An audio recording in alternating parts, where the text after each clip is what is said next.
En las muñecas de Esteban Martínez había moretones con forma de dedos, como si alguien lo hubiera guiado por las escaleras cuando ya no podía mantenerse en pie.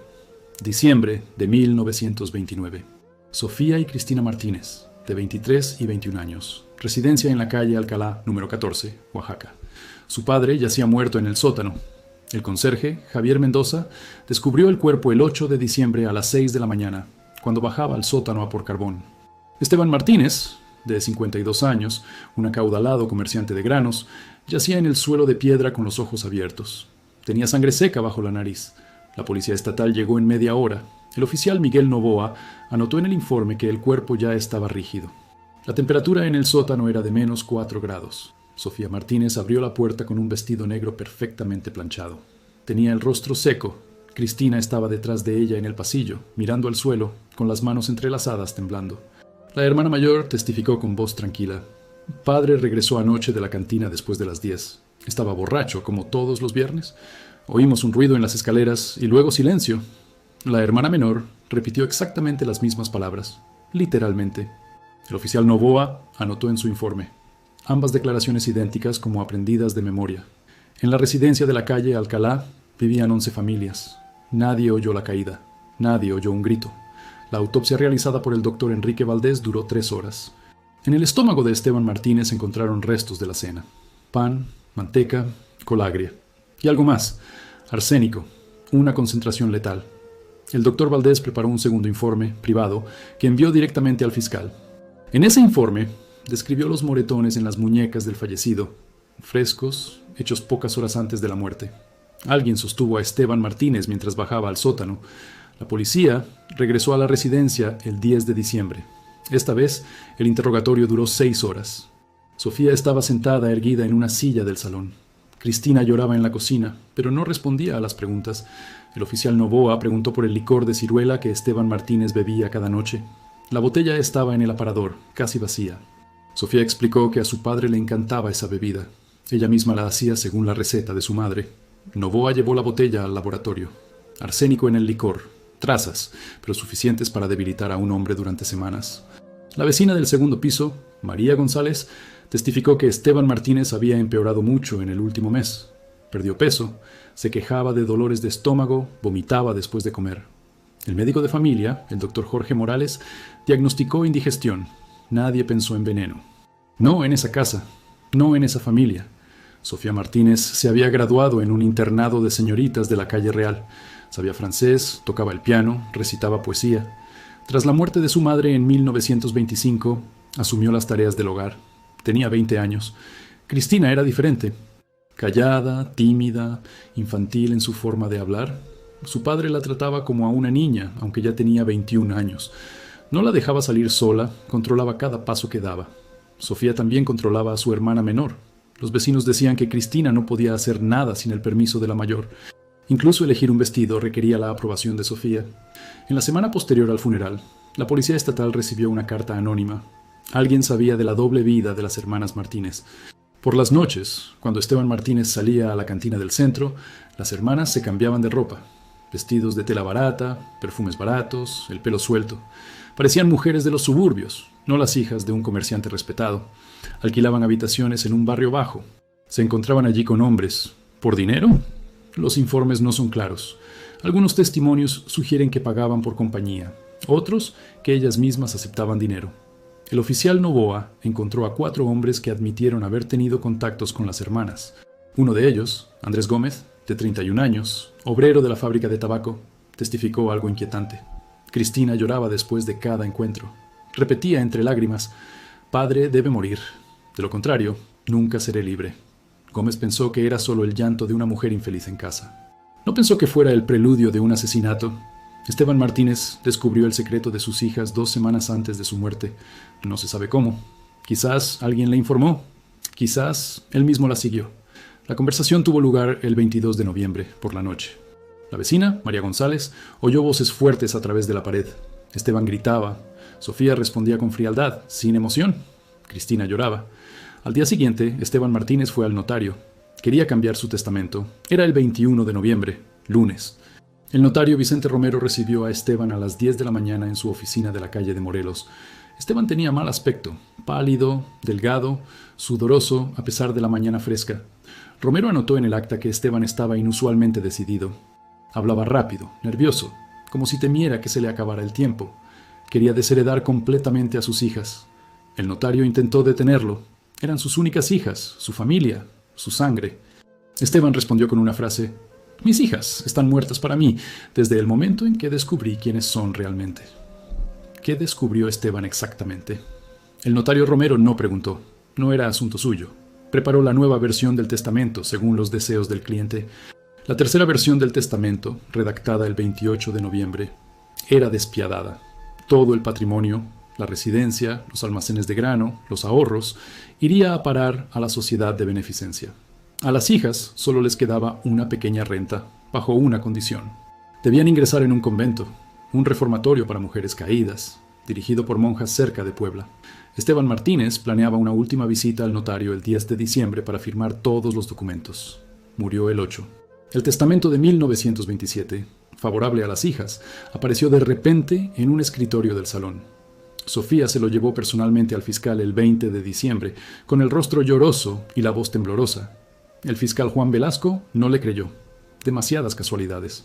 Demasiadas coincidencias convenientes. Los interrogatorios continuaron durante todo enero de 1930. Sofía no admitía nada. Respondía con calma, lógicamente, sin contradicciones. Cristina apenas hablaba. Lloraba. Repetía que había sido un accidente, que su padre estaba borracho. La policía registró la residencia 4 veces. En el tercer registro, el 18 de enero, encontraron algo en el desván, en un viejo baúl entre ropa de invierno. Un pequeño frasco de cristal, vacío, con restos de polvo blanco en el fondo. La etiqueta era casi ilegible, pero se podía leer una palabra: arsenicum. Sofía afirmó que nunca había visto ese frasco. Quizás lo dejaron allí los inquilinos anteriores. La residencia era vieja, el desván estaba lleno de trastos de distintas épocas, pero el análisis demostró que el polvo del frasco era químicamente idéntico al arsénico encontrado en el licor de ciruela y en el estómago de Esteban Martínez. Cristina, al ser preguntada por el frasco, se desmayó. Cuando volvió en sí, empezó a gritar que no era ella, que no sabía nada, que Sofía lo había hecho todo. Sofía la miraba con frialdad, sin decir palabra. También encontraron restos de papel quemado en la chimenea, cenizas con rastros característicos de tinta.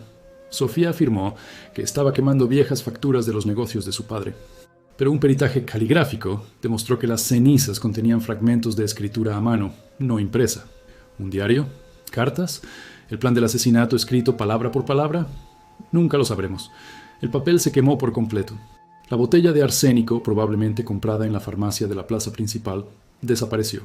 El dueño de la farmacia, Ignacio Herrera, testificó que no había vendido arsénico a ninguna mujer en los últimos meses, pero su esposa, Elena, tenía peor vista. Quizás se le pasó algo. La policía le mostró a Elena Herrera una fotografía de Sofía. La mujer dudó y luego dijo: «Quizás. Hubo una joven aquí en octubre. Dijo que tenía un problema de ratas en el sótano.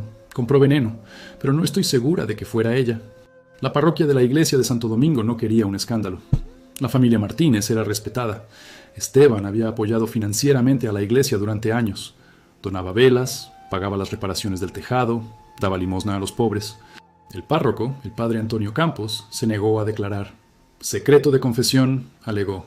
Pero se filtró un detalle, probablemente a través del organista, que oyó una conversación entre el sacerdote y el obispo. Sofía Martínez acudió al confesionario 3 días después de la muerte de su padre, el 11 de diciembre por la noche. La iglesia estaba vacía, fría, iluminada solo por las lámparas del altar. El padre Campos estaba sentado en el confesionario, esperando a los últimos penitentes antes de cerrar. Sofía se arrodilló. Habló durante mucho tiempo, casi media hora. Su voz era tranquila, monótona, como si recitara algo aprendido. Lloró solo una vez, hacia el final. Al final dijo una palabra: «Perdón». El sacerdote preguntó por qué. Sofía no respondió. Se levantó, abrió la puerta del confesionario, miró al sacerdote y salió sin decir palabra. Campos testificó más tarde que nunca había visto a nadie tan frío y al mismo tiempo tan desesperado, como si Sofía ya estuviera muerta por dentro y su cuerpo solo caminara sobre la tierra. Esa misma palabra, perdón, se encontró en el apartamento de los Martínez, en el reverso de una fotografía de su madre fallecida, que estaba sobre la mesita de noche de Esteban, boca abajo. Alguien había escrito a lápiz, con letra temblorosa: «Perdón». Esteban nunca ponía boca abajo la foto de su esposa. Los vecinos confirmaron que la fotografía siempre estaba boca arriba, junto a una vela y un rosario. Era una especie de altar doméstico. La imagen de la fallecida Catalina, una mujer con un vestido claro, sonriente, joven. ¿Quién le dio la vuelta a la foto? ¿Quién escribió esa palabra? ¿Esteban? ¿Sofía? ¿Cristina? Un grafólogo examinó la escritura. No coincidía con la de ninguna de las hermanas, tampoco con la de Esteban. Era infantil, insegura, como si la hubiera escrito una persona bajo fuerte estrés o bajo los efectos del alcohol, o bajo la influencia del arsénico, que ataca el sistema nervioso y provoca temblor en las manos. Quizás Esteban escribió esa palabra en sus últimas horas de vida, cuando empezaba a perder el control de su cuerpo. Pero, ¿de qué pedía perdón? ¿De qué pide perdón un padre moribundo a sus hijas? Durante el cuarto interrogatorio, a mediados de febrero, el fiscal Velasco cambió de táctica. Se centró en Cristina. Le hizo preguntas sobre su padre, sobre su infancia, sobre su relación con su madre. Cristina empezó a hablar, lentamente, con frases entrecortadas, pero habló. Describió las noches en que Esteban volvía borracho de la cantina. Nunca fue agresivo, no las golpeaba, no gritaba, pero miraba, largamente, sin palabras, sentado en su sillón del salón. Cristina se sentía como un animal en una jaula, observada, juzgada, medida. Su madre, Catalina, murió cuando Cristina tenía 17 años. Cáncer, rápido, agresivo. En 3 meses, Catalina pasó de ser una mujer hermosa y llena de vida a la sombra de una persona. Murió en casa, en su cama, cogiendo las manos de sus 2 hijas. Desde ese momento, su padre cambió, más cerrado, más controlador, más religioso. No dejaba que Cristina saliera con amigos, le prohibió estudiar en la escuela de comercio con la que soñaba. Decía que su lugar era la casa, que su madre lo habría querido así. Sofía asumió el papel de madre en la gestión de la casa, pero también heredó algo del control de su padre. Cristina cambió una jaula por otra. Primero la jaula del padre, luego la jaula de la hermana mayor. El fiscal preguntó por las noches en el barrio bajo. ¿Por qué iban allí? ¿Por qué se encontraban con hombres extraños? Cristina dejó de hablar. Se cubrió la cara con las manos. Sofía, sentada a su lado a pesar de la prohibición del juez, le tocó el brazo. Cristina se calmó al instante, como si alguien hubiera pulsado un interruptor. Velasco anotó en su informe. La hermana menor depende emocionalmente por completo de la mayor. Cada movimiento, cada palabra, controlada por Sofía. No creo que Cristina fuera cómplice consciente. Fue una herramienta. Manipuló Sofía a su hermana menor. Utilizó su miedo al padre, su desesperación, su ingenuidad para construir un plan de asesinato. El informe psiquiátrico encargado por el tribunal fue realizado por el doctor Salvador Ibáñez, un renombrado psiquiatra de la Ciudad de México. Examinó a ambas hermanas durante 3 días en la cárcel central de Oaxaca. Sus conclusiones fueron inequívocas, pero nunca se incluyeron oficialmente en el expediente judicial. ¿Por qué? La versión oficial habla de defectos formales en la documentación. La extraoficial, el informe era demasiado controvertido, cuestionaba la narrativa oficial de la investigación. El doctor Ibáñez describió a Sofía como una mujer de gran inteligencia, fría, calculadora, capaz de planificar a largo plazo y enmascarar sus emociones. No mostraba signos de psicosis ni trastornos emocionales, era plenamente consciente de sus actos y sus consecuencias. Sabía exactamente lo que hacía. Cristina, en cambio, era emocionalmente inestable, adicta a la aprobación de su hermana mayor, con síntomas de depresión, infantilización y síndrome de dependencia. El doctor Ibáñez afirmó que Cristina pudo haber actuado bajo la influencia de Sofía, sin plena conciencia de las consecuencias, movida por el miedo y la necesidad de aceptación. Pero el informe contenía algo más. Un fragmento que fue tachado con una gruesa línea negra, pero que aún era legible a contraluz. La hermana menor muestra síntomas de haber sido manipulada y explotada emocionalmente en repetidas ocasiones, no solo por su padre, sino principalmente por su hermana mayor. Sofía Martínez es un ejemplo clásico de psicópata funcional. Una persona carente de empatía, capaz de crear planes a largo plazo para dañar a otros, enmascarada bajo la apariencia de hermana e hija cariñosa. El informe sugería claramente: Sofía planeó el asesinato sola y usó a Cristina como herramienta, quizás incluso como coartada. El juicio comenzó en marzo de 1930. La sala del juzgado de la calle Armenta estaba abarrotada 2 horas antes del comienzo.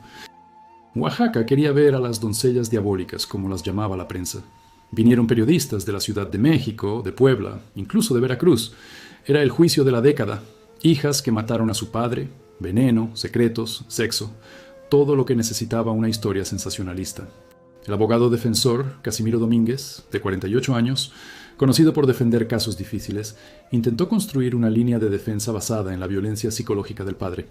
Sugirió que Esteban Martínez abusaba emocionalmente de sus hijas, controlaba sus vidas, las encerraba en casa como prisioneras. El fiscal Velasco respondió con una lista de 23 testigos, vecinos, amigos, sacerdotes, comerciantes, inquilinos, que confirmaban que Esteban era un hombre respetado, piadoso y un padre cariñoso. Nadie había oído nunca gritos en el apartamento. Nadie había visto nunca señales de violencia. Domínguez sugirió algo más drástico. Quizás la relación entre el padre y las hijas era inapropiada. Quizás Esteban cruzaba límites de los que no se habla en voz alta. Quizás por eso las hijas buscaban hombres fuera de casa. La sala del tribunal estalló. La familia Martínez gritaba desde la galería del público. El padre Campos se levantó y lo llamó una blasfemia contra la memoria del difunto. El fiscal Velasco exigió una sanción inmediata para el defensor. El juez Miguel Zavala golpeó con el mazo 8 veces antes de que la sala se calmara. Se dirigió fríamente a Domínguez. «Señor abogado, ¿tiene usted alguna prueba de esas acusaciones?» Domínguez guardó silencio un largo rato. Luego dijo en voz baja: «No, su señoría». Fue un intento desesperado por sembrar la duda, el último recurso de una defensa que tenía pocos argumentos.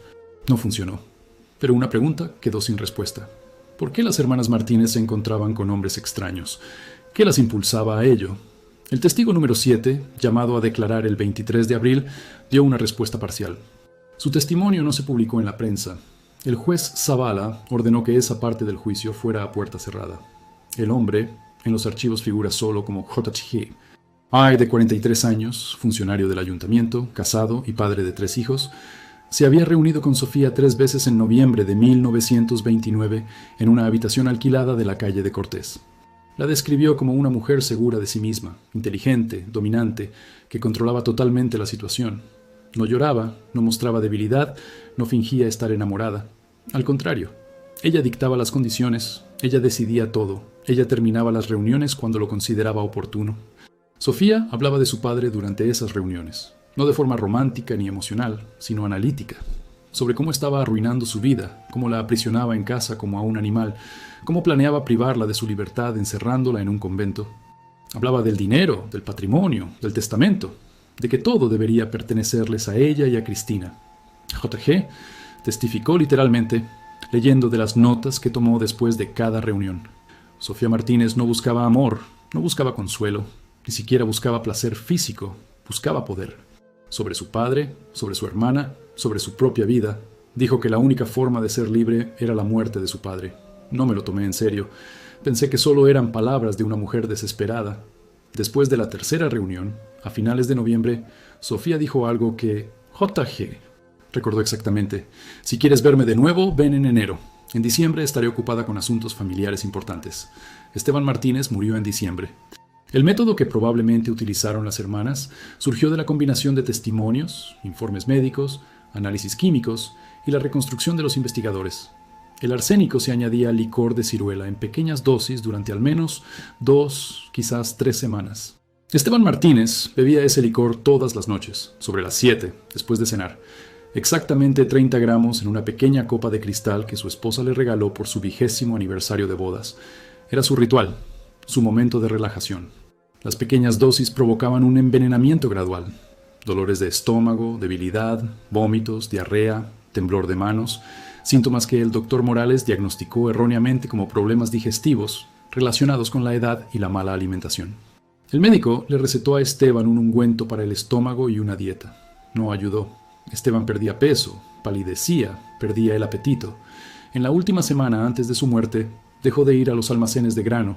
Estaba demasiado débil. El 7 de diciembre por la noche se añadió la dosis letal, probablemente 10 veces más arsénico que antes. Esteban sintió los efectos inmediatamente: náuseas, mareos, pérdida de equilibrio. El 8 de diciembre, Esteban regresó de la cantina sobre las 10 de la noche. A pesar de todo, fue. La tradición del viernes por la noche con los comerciantes en la cantina El Gallo era sagrada para él. Los vecinos confirmaron haberlo visto regresar, tambaleándose, apoyado en la pared, pero consciente. Entró en la residencia, saludó al conserje Mendoza, buenas noches, pero su voz era débil, ronca. Lo que sucedió después sigue siendo una hipótesis basada en pruebas físicas y testimonios indirectos. Según la reconstrucción de los investigadores, Esteban entró en el apartamento. Las hermanas lo esperaban, ambas vestidas, no preparadas para dormir, como si supieran que esa noche sería especial. Sofía le dio el licor, como cada noche. Esteban bebió, se sentó en el sillón del salón. 10 minutos después, empezó a perder el conocimiento. Intentó levantarse, pero las piernas no le respondían. El arsénico en tan alta concentración ataca todos los sistemas del cuerpo simultáneamente: digestión, respiración, sistema nervioso, corazón. Sofía, o ambas hermanas, lo llevaron al sótano. ¿Por qué al sótano? Hipótesis 1. Para simular una caída por las escaleras. Hipótesis 2. Para ocultar el cuerpo al menos unas horas, quizás días. Hipótesis 3. Porque en el sótano nadie oiría un grito si Esteban se resistía. Los moretones en las muñecas indican que alguien sostuvo a Esteban mientras bajaba las escaleras. 2 manos, una persona a cada lado, o una persona sujetándolo firmemente con ambas manos, guiándolo en la oscuridad. En el sótano, Esteban Martínez cayó. Fue empujado. Perdió el conocimiento y cayó solo. O quizás se acostó él mismo, sintiendo que moría, y las hijas simplemente miraron. La muerte se produjo por envenenamiento con arsénico, no por un traumatismo. Eso es seguro. La caída fue solo una puesta en escena, un intento de enmascarar el asesinato. Pero había un detalle que los investigadores no podían explicar del todo. En el suelo de piedra del sótano se encontraron restos de una vela, 4 pequeñas gotas de cera, casi invisibles, a 1 metro de donde yacía Esteban. La cera era reciente, no tenía más de unos días. El conserje Mendoza testificó categóricamente: no había electricidad en el sótano, pero nadie iba allí de noche. Era un almacén de carbón, sacos de patatas, muebles viejos. Nadie tenía motivos para ir allí con una vela en mitad de la noche. Alguien llevó una vela al sótano la noche de la muerte de Esteban. ¿Para qué? ¿Para ver lo que hacían? ¿Para iluminar los últimos momentos del padre moribundo? ¿Para asegurarse de que estaba muerto? Este detalle nunca se explicó del todo. Quedó como una de las muchas preguntas sin respuesta que hacen que el caso de las hermanas Martínez siga siendo inquietante 85 años después. En mayo de 1930, el juicio llegaba a su fin. 14 días de audiencias, 57 testigos, cientos de páginas de documentos. La fiscalía pedía la pena de muerte para ambas hermanas. La defensa solicitaba la absolución por falta de pruebas directas. Y en efecto, faltaban pruebas directas. No hubo testigos del asesinato. No hubo confesión. La botella de arsénico desapareció. El diario de Sofía, si es que existió, fue quemado. Todo se basaba en indicios, hipótesis, reconstrucciones, probabilidades. Pero estaban los moretones en las muñecas. Estaba el arsénico en el licor y en el estómago. Estaba la serie de testamentos, el último de los cuales, el peor para las hijas, desapareció misteriosamente el día antes de la visita al notario. Estaba la doble vida de las hermanas, sus encuentros con hombres, las palabras de Cristina: padre debe morir. Estaba la fría calma de Sofía, las declaraciones idénticas de ambas hermanas como aprendidas de memoria. El juez Zavala deliberó con el jurado durante 6 horas. Anunció el veredicto el 23 de mayo a las 6 de la tarde. Sofía Martínez, culpable de asesinato con premeditación. Pena de muerte por ahorcamiento, confiscación de todos sus bienes a favor del Estado. Cristina Martínez, culpable de complicidad en asesinato bajo la influencia de su hermana mayor, con responsabilidad limitada. Cadena perpetua sin posibilidad de libertad anticipada. Sofía escuchó el veredicto sin ninguna emoción visible. No lloró, no gritó, no protestó. Permaneció sentada erguida, con las manos juntas sobre las rodillas, mirando al frente. Cuando el juez terminó de leer el veredicto, Sofía miró al fiscal Velasco y asintió con la cabeza. Lentamente, una vez, como si confirmara algo que sabía desde hacía tiempo. Cristina se desmayó. Los guardias tuvieron que sacarla de la sala en camilla. No recuperó el conocimiento hasta que estuvo en la ambulancia, gritando que no era ella, que no había hecho nada, que Sofía lo había planeado todo. La familia Martínez dio la espalda a las hermanas inmediatamente. Tíos, tías, primos, nadie fue a visitarlas a la cárcel, nadie apeló, nadie envió una carta. La iglesia las condenó públicamente. El padre Campos dio un sermón sobre el pecado del parricidio y las hijas que mataron a su padre. Oaxaca las llamaba las doncellas diabólicas, las Martínez Borgia, las hijas de Caín. Los niños en la calle señalaban la residencia de la calle Alcalá. Los inquilinos empezaron a mudarse. Nadie quería vivir en la casa donde unas hijas habían envenenado a su padre. La ejecución de Sofía se fijó para el 10 de julio. Cristina fue trasladada a la prisión de mujeres de la Ciudad de México. Pero algo cambió en las últimas semanas antes de la ejecución. Sofía empezó a hablar, no con los fiscales, ni con los abogados, ni con los periodistas que rogaban por una entrevista. Con la capellana de la prisión, la hermana Ángela, una monja de las Hermanas de la Caridad. La hermana Ángela visitó a Sofía a diario durante las últimas 3 semanas. Hablaban a través de los barrotes, en la fría y húmeda celda de la cárcel central. Sofía estaba tranquila, serena, casi reconciliada con su destino, según informes extraoficiales, nunca confirmados en ningún documento, pero transmitidos oralmente entre las monjas. Sofía lo confesó todo. Dijo que había planeado el asesinato sola, durante muchos meses, paso a paso. Cristina no supo nada hasta el último momento, hasta aquella noche de diciembre. La hermana Ángela hizo la pregunta que todos querían hacer. ¿Por qué? ¿Por dinero? ¿Por venganza? ¿Por odio? Sofía respondió, según el relato transmitido por la hermana Ángela antes de su muerte en 1961, con una sola frase: porque la libertad valía más que la vida del hombre que me la arrebató.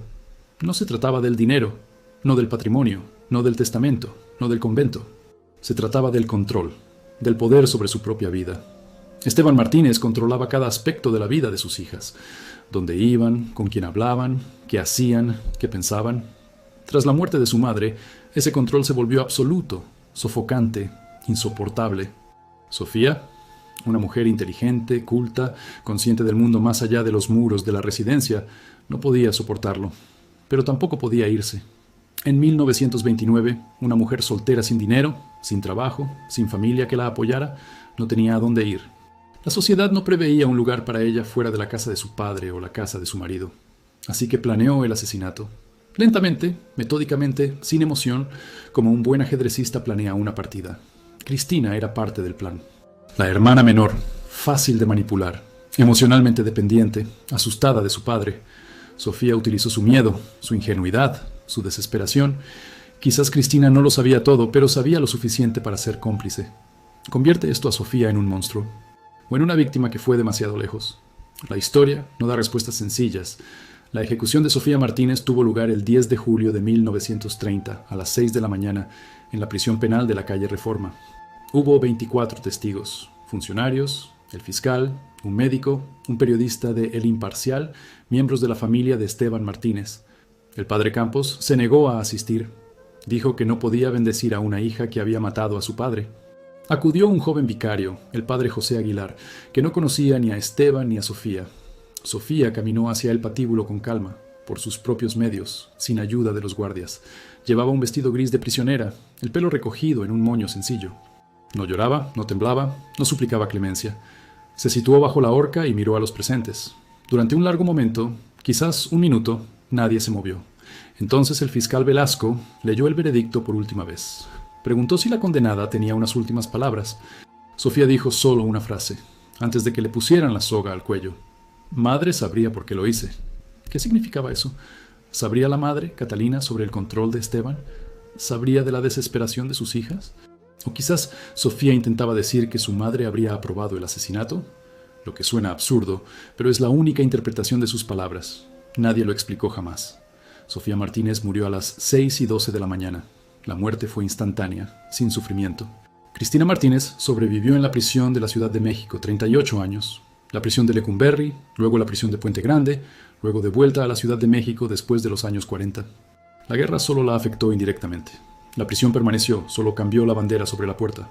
Cristina se sentaba en su celda y miraba por la ventana cómo cambiaba el mundo, mientras ella permanecía en el mismo lugar. Nunca admitió su culpabilidad. Nunca confirmó la versión de Sofía que la hermana Ángela difundió tras su muerte. Hasta el final, hasta su último aliento en 1968, Cristina repitió la misma historia. Fue un accidente. Su padre estaba borracho. Se cayó por las escaleras. Ellas no hicieron nada. Murió de neumonía en enero, en la fría celda donde pasó la mayor parte de su vida adulta. Tenía 59 años. Nadie acudió a su funeral. Fue enterrada en el cementerio de la prisión, en una tumba sin nombre. La residencia de la calle Alcalá, número 14, fue vendida por la Sociedad de Beneficencia en 1931. Durante los años siguientes, el apartamento de los Martínez permaneció vacío. Nadie quería alquilarlo. Finalmente, en los años 50, lo convirtieron en oficinas de alguna cooperativa. En el sótano, en el suelo de piedra, todavía se puede ver una mancha, más oscura que el resto, irregular, del tamaño de una cabeza humana. Los conserjes dijeron durante años que era la sangre de Esteban Martínez, que había penetrado en la piedra y no se podía limpiar. Químicos de la universidad, que analizaron una muestra en los años 70, afirmaron que era solo humedad y moho, pero hay un detalle que muy poca gente conoce. En el Archivo Estatal de Oaxaca, en la sección Casos Criminales 1920-1939, caja número 437, se encuentran las cartas intercambiadas entre las hermanas Martínez. Fueron confiscadas por la policía durante un registro, pero nunca se incluyeron oficialmente en el expediente judicial. ¿Por qué? La versión oficial habla de defectos de procedimiento. Las cartas fueron incautadas sin la orden judicial adecuada. La versión extraoficial. Las cartas contenían algo que el tribunal no quiso revelar públicamente. En una de las cartas, escrita por Sofía a Cristina en octubre de 1929, 2 meses antes de la muerte de Esteban, hay una frase que lo cambia todo. Recuerda, hermana, que el piano de madre será nuestro cuando ya no haya nadie que pueda quitárnoslo. Tocaremos en él cuando queramos, sin pedir permiso, sin miedo al castigo. El piano, negro, brillante, un Bösendorfer, viene de 1887. El único recuerdo de su madre, Catalina, que Esteban Martínez había prometido vender en agosto de 1929 para pagar deudas de negocios de grano fallidos. ¿Mató Sofía a su padre por el piano? Por supuesto que no, pero ese instrumento era el símbolo de todo lo que había perdido. El símbolo de su madre, el símbolo de una vida mejor antes de su muerte, el símbolo de la libertad que ya no tenía. Y la noche después del funeral de su padre, el 9 de diciembre, cuando la casa estaba llena de invitados, familiares y amigos que daban el pésame, Sofía tocó ese piano. Tocó Chopin, Nocturnos, Opus 9 número 2 en mi bemol mayor, lento, melancólico, durante 1 hora, sin parar, sin errores, como si nada hubiera pasado, como si su padre no yaciera en un ataúd en la habitación contigua, como si no lo hubiera matado con sus propias manos unos días antes. Los vecinos recuerdan ese sonido hasta el día de hoy. María González, que murió en 1978, habló de esa noche hasta el final. Testificó ante el tribunal y más tarde repitió a sus nietos: «Fue lo más hermoso y lo más aterrador que he oído jamás. Belleza sin sentimientos. Música sin alma. Sofía tocaba como una máquina. Perfecta, técnicamente impecable, pero muerta. Como si algo en ella hubiera muerto junto con su padre. O quizás había muerto mucho antes. El sonido del piano. Chopin, tocado por la hija que acababa de matar a su padre. Ese sonido se convirtió en Oaxaca en sinónimo de algo más que hipocresía. Sinónimo de libertad comprada con la vida de otro ser humano. Sinónimo de sangre fría. Sinónimo de un control tan total que mata tanto al controlador como al controlado. ¿Fueron las hermanas Martínez asesinas? Sí, eso no está a discusión. Mataron a Esteban Martínez con veneno, lenta, metódica y conscientemente. ¿Fueron también víctimas? Quizás. Depende de cómo definas víctima. ¿Es una víctima una mujer encerrada en casa por un padre controlador, privada de libertad, de futuro, de la posibilidad de vivir en sus propios términos? Sí. ¿Eso justifica el asesinato? No. La pregunta es otra. ¿Qué habría pasado si Sofía y Cristina no hubieran matado a Esteban? Habrían sido encerradas en el convento. Habrían pasado el resto de sus vidas en celdas monásticas, rezando, en penitencia por pecados que no cometieron, por ir al barrio bajo, por encontrarse con hombres, por desear una vida fuera de la casa de su padre. ¿Es ese un destino mejor que la horca y la prisión? La historia no da respuestas. Si todos los vecinos sabían que algo iba mal en esa casa, ¿por qué nadie intervino? ¿Por qué nadie le dijo a Esteban: basta, deja libres a tus hijas, déjalas vivir? Si la familia veía cómo Esteban controlaba a sus hijas, las encerraba en casa, destruía su juventud y su futuro, ¿por qué nadie dijo basta? O quizás todos lo vieron, pero guardaron silencio. Porque era más cómodo, porque así era un hogar normal en 1929 en México. El padre controlaba, las hijas obedecían, nadie hacía preguntas, nadie se metía en asuntos familiares, hasta que llegó el día en que las hijas dejaron de obedecer. Y entonces todos se escandalizaron. La historia de las hermanas Martínez es una advertencia, no una justificación, una advertencia. Una advertencia contra el control que sofoca, contra el amor que aprisiona como cadenas, contra la familia que se convierte en una prisión. Y una advertencia contra personas como Sofía Martínez, inteligentes, capaces, frías, capaces de planificar un asesinato como una partida de ajedrez, sin emoción, sin remordimientos, convencidas de que el fin justifica los medios. El piano de la residencia de la calle Alcalá fue vendido en 1931. Lo compró un maestro de música de Puebla, un tal Zacarías Montes. No conocía su historia. El vendedor no mencionó de dónde procedía el instrumento. Se dice que ese piano sigue sonando hoy. Montes lo vendió en los años 50 a una escuela de música. La escuela se lo vendió a una maestra particular en la Ciudad de México. La maestra se lo vendió a alguien más. El instrumento viajó por México durante décadas. Quizás esté ahora en la escuela de música de alguien. Quizás en el salón de alguien. Quizás en una sala de conciertos. Alguien toca en él a Chopin, a Mozart, a Bach, sin saber que esas mismas teclas fueron tocadas por los dedos de Sofía Martínez. La noche después de matar a su padre, la música no recuerda, los instrumentos no tienen memoria. La gente sí recuerda. Y en Oaxaca, cuando alguien pregunta a los residentes más ancianos, aquellos que aún recuerdan la Oaxaca de antes, el México de antes, sobre la residencia de la calle Alcalá número 14, siempre recibe la misma respuesta. ¿Ahí? No vivas ahí si puedes evitarlo. Es la casa donde las hijas mataron a su padre. Y tocaron música por la noche, como si nada. ¿Qué eres capaz de hacer para ser libre? El sonido del piano.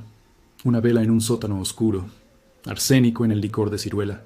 Moretones en las muñecas con forma de dedos. 4 imágenes que quedaron del caso de las hermanas Martínez. 4 preguntas sin respuesta. El primer misterio. La carta de Cristina. En 1984, una investigadora de la UABJO, Elisa Navarro, una joven historiadora especializada en casos criminales de la época postrevolucionaria, analizaba documentos de archivo en el Archivo Estatal de Oaxaca. Trabajaba en su tesis doctoral sobre mujeres condenadas a muerte en el México postrevolucionario. El caso de las hermanas Martínez era uno de sus casos. Revisando la caja número 437, encontró un sobre que no figuraba en ningún inventario. El sobre estaba sellado con lacre rojo, con la inscripción material sensible, acceso solo con permiso del fiscal estatal. Elisa abrió el sobre. Dentro había una carta, una sola hoja de papel, escrita a mano, la tinta desvaída después de 54 años. La carta estaba escrita por Cristina Martínez, dirigida a Sofía. Fecha: 15 de agosto de 1930, un mes después de la ejecución de Sofía. La carta nunca fue enviada, confiscada por el personal de la prisión, que la consideró demasiado inquietante para ser entregada. En la carta, Cristina describía la última noche de forma diferente a como testificó durante el juicio. Escribió que lo recordaba todo, cada detalle, cada palabra, cada movimiento. Estabas tan tranquila, hermana. Dijiste que era la única manera, que padre nunca nos dejaría ir, que si no era ahora, nunca tendríamos nuestra propia vida, que nos pudriríamos en el convento hasta morir como ancianas que nunca vivieron. Sostuve la vela mientras bajábamos al sótano.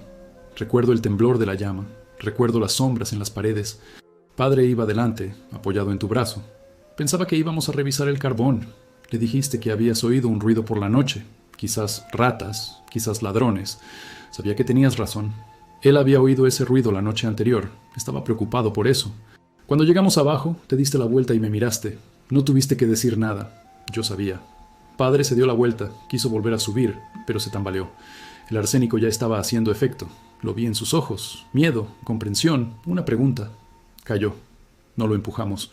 Simplemente miramos cómo yacía en el frío suelo. Respiró durante unos minutos más. No se movió. La vela se apagó. No sé por qué. Quizás una corriente de aire, quizás la mano de Dios. Salimos en la oscuridad, cogiéndonos de la mano. Cerramos la puerta del sótano. Volvimos al apartamento. Nos lavamos las manos. Nos fuimos a dormir. La carta termina con una frase que Elisa Navarro recordó para siempre. Perdóname, Sofía. No por padre. Él merecía lo que le hicimos. Perdón por dejar que me convirtieras en alguien como tú. Por no tener la fuerza para decir no. Por ser la cobarde que dejó que la más fuerte tomara las decisiones. Ahora pago tu valor con mi vida en prisión. Pero ¿sabes qué? Prefiero esto al convento. Prefiero la prisión, donde soy culpable, que el convento, donde sería inocente. Al menos aquí, elegí mi destino. Esta carta nunca se incluyó oficialmente en el expediente. Elisa Navarro hizo una copia antes de devolver el documento al archivo. Planeaba publicarla en su disertación. Una semana después, recibió una citación del fiscal estatal. La reunión duró 10 minutos. Le dijeron claramente, esa carta es una falsificación. Cristina Martínez intentaba manipular la narrativa años después, creando una historia falsa para justificar su culpa. La carta no podía publicarse porque dañaba la memoria de la víctima, Esteban Martínez, y podía causar controversias innecesarias. Elisa era historiadora, no periodista de investigación. No podía luchar contra el sistema. Eliminó el fragmento sobre la carta de su disertación. Guardó la copia en su archivo personal. Murió en 1999 sin publicar la verdad. Pero según fuentes extraoficiales, conversaciones con sus estudiantes, notas de sus conferencias, Elisa Navarro creía que la carta era auténtica y que la verdad era más complicada de lo que el tribunal quiso aceptar en 1930. Cristina no fue una víctima inocente de la manipulación, la ingenua hermana menor utilizada por la fría Sofía. Fue una cómplice consciente. Presente, sosteniendo la vela, viendo cómo su padre moría en el frío suelo del sótano. Ambas hermanas eran culpables. Ambas planearon el asesinato. Quizás no juntas desde el principio, pero en algún momento Cristina dijo sí. En algún momento, Cristina dejó de ser una víctima y se convirtió en cómplice. Ambas ejecutaron el asesinato juntas, en la oscuridad del sótano, a la luz de la vela, que se apagó en el instante en que Esteban Martínez dejó de respirar. O quizás nada de esto sea verdad. Quizás la carta era, en efecto, una falsificación. Quizás Cristina inventó esta versión años después, tras la ejecución de su hermana, en la soledad de la prisión, intentando dar sentido a una vida que había desperdiciado. Quizás intentó crear una narrativa alternativa en la que no era una víctima, sino una autora, porque ser la autora le daba al menos la ilusión de control, de poder, de agencia. No estamos seguros. Nunca lo estaremos. El segundo misterio. El testamento que desapareció. La última versión del testamento de Esteban Martínez, la del 28 de noviembre de 1929, en la que desheredaba a sus hijas y lo legaba todo a la Sociedad de Beneficencia, nunca fue encontrada. El notario Vicente Romero testificó que preparó el documento. Esteban lo firmó y 2 empleados de la notaría fueron testigos. El documento fue guardado en la caja fuerte notarial, esperando la visita de Esteban el 10 de diciembre, cuando debía llevárselo a casa. Esteban murió el 8 de diciembre. El 10 de diciembre, cuando el notario abrió la caja fuerte, el testamento no estaba. ¿Cómo es posible? La caja fuerte estaba cerrada, no había señales de haber sido forzada, la llave estaba en el cajón del escritorio de Romero. Nadie más que el notario tenía acceso. Romero estaba conmocionado. La policía registró toda la oficina. Nada. El testamento se había desvanecido. Teoría 1. El propio notario destruyó el documento. ¿Por qué? Quizás fue sobornado por las hermanas. Pero no había pruebas de transferencias de dinero, ni testimonios, ni rastros de contacto entre Romero y las hermanas Martínez. Teoría 2. Uno de los empleados testigos robó el documento. ¿Pero por qué? ¿Qué ganaba con ello? ¿Y cómo accedió a la caja fuerte? Teoría 3, la más inquietante. Esteban mismo se llevó el testamento antes de morir. Quizás fue a la notaría el 7 de diciembre, antes de cerrar. Aprovechó un descuido del notario. Abrió la caja fuerte con su llave de repuesto, que efectivamente tenía como cliente de muchos años, cogió el documento y volvió a casa. ¿Por qué? ¿Para destruirlo? ¿Para cambiar de opinión en el último momento? ¿O para mostrárselo a sus hijas y decir, ved lo que os espera si no os enmendáis? Si fue así, ¿dónde está ese documento? La policía registró el apartamento de los Martínez 6 veces. El testamento no fue encontrado, a menos que alguien lo quemara, en la misma chimenea donde Sofía supuestamente quemó su diario. El tercer misterio, el juez que cambió de opinión. El juez Miguel Zavala, que presidió el juicio de las hermanas Martínez y dictó la sentencia de muerte para Sofía, se jubiló en 1936. Vivió en Oaxaca hasta su muerte en 1953. En los últimos años de su vida, según su nieta Sofía Zavala, sí, llevaba el mismo nombre que la condenada, una irónica coincidencia, el juez volvía a menudo con sus pensamientos al caso de las hermanas Martínez. Dijo que fue el veredicto más difícil de su carrera, que no estaba seguro de haber tomado la decisión correcta, que a veces se despertaba por la noche pensando en Sofía Martínez caminando hacia la horca. Mi abuelo decía, testificó Sofía Zavala en una entrevista para un periódico local en 1998, que Sofía Martínez era culpable. No tenía dudas al respecto. Mató a su padre, lo planeó, lo ejecutó, pero mi abuelo también decía que Esteban Martínez no era inocente, que era un tirano que destruía la vida de sus hijas, que si hubiera vivido en otra época, habría sido juzgado por abuso psicológico. Pero en 1930, la ley no protegía a las mujeres de sus padres. La ley protegía a los padres de sus hijas. El juez Zavala escribió una carta privada al presidente Pascual Ortiz Rubio en julio de 1930, pocos días después de la ejecución de Sofía, pidiendo que se conmutara la sentencia de Cristina de cadena perpetua a 20 años. Argumentaba que la hermana menor estaba bajo la influencia de la mayor, que no tenía plena conciencia del acto, que merecía una oportunidad de volver a la sociedad. El presidente rechazó la petición. Cristina permaneció en prisión hasta su muerte. El cuarto misterio. el diario de Sofía. Durante el primer registro del apartamento de los Martínez, el 12 de diciembre de 1929, el oficial Novoa notó algo extraño. En el escritorio de la habitación de Sofía había un cuaderno, pequeño, encuadernado en cuero, con un candado. Novoa le pidió la llave a Sofía. Sofía dijo que la había perdido. Novoa rompió el candado. El cuaderno estaba vacío. Todas las páginas habían sido arrancadas, dejando solo jirones de papel junto a la encuadernación. Sofía explicó que era un cuaderno viejo que ya no usaba, que ella misma arrancó las páginas porque había escrito en ellas cosas privadas que no quería que nadie leyera. Las destruyó hacía un año. Pero el análisis del cuaderno demostró que las páginas habían sido arrancadas recientemente. Marcas frescas de desgarro, ausencia de polvo donde debería haberlo habido después de un año. Las páginas fueron arrancadas en los últimos días, quizás incluso en las últimas horas antes del arresto. ¿Qué había en ese diario? ¿El plan del asesinato escrito palabra por palabra? ¿Las reflexiones de Sofía sobre su padre, sobre su hermana, sobre la vida en una jaula?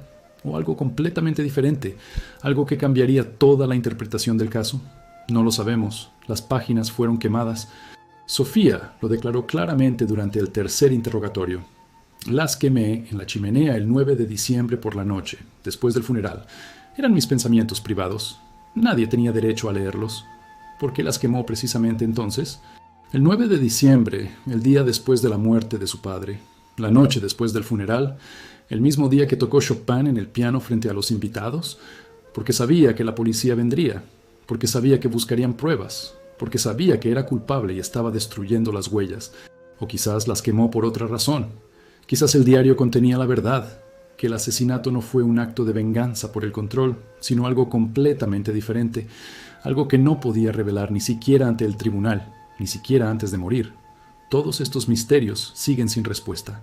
La historia de las hermanas Martínez está llena de lagunas, contradicciones, documentos perdidos, testigos que cambiaron sus declaraciones, pruebas que desaparecieron. Quizás por eso este caso sigue fascinando a la gente hoy en día. No porque tuviera nada de excepcional. Al fin y al cabo, hijas que mataban a sus padres las hubo antes y después de 1929, sino porque había un misterio en él, porque cuanto más sabemos, menos entendemos, porque cada respuesta genera nuevas preguntas. ¿Fue Sofía una asesina o una víctima? Ambas cosas a la vez. ¿Fue Cristina inocente o culpable? Depende de qué fuente creamos. ¿Merecía Esteban Martínez morir? No. Nadie merece morir a manos de sus propios hijos. Pero, ¿merecía hacer lo que les hizo a sus hijas durante años? Tampoco. La historia no ofrece justicia. Ofrece solo hechos y sus interpretaciones, y las interpretaciones siempre dependen de quién cuenta la historia. Si todos en Oaxaca sabían que algo iba mal en la casa de los Martínez, que Esteban trataba a sus hijas como prisioneras, que Sofía era infeliz, que Cristina era infantil y dependiente, ¿por qué nadie hizo nada? Porque en 1929 eso no era un asunto de la comunidad. Era un asunto de familia, y la familia resolvía sus problemas a su manera. A veces, esa solución era el asesinato, y todos se escandalizaron, como si no hubieran visto que eso se avecinaba.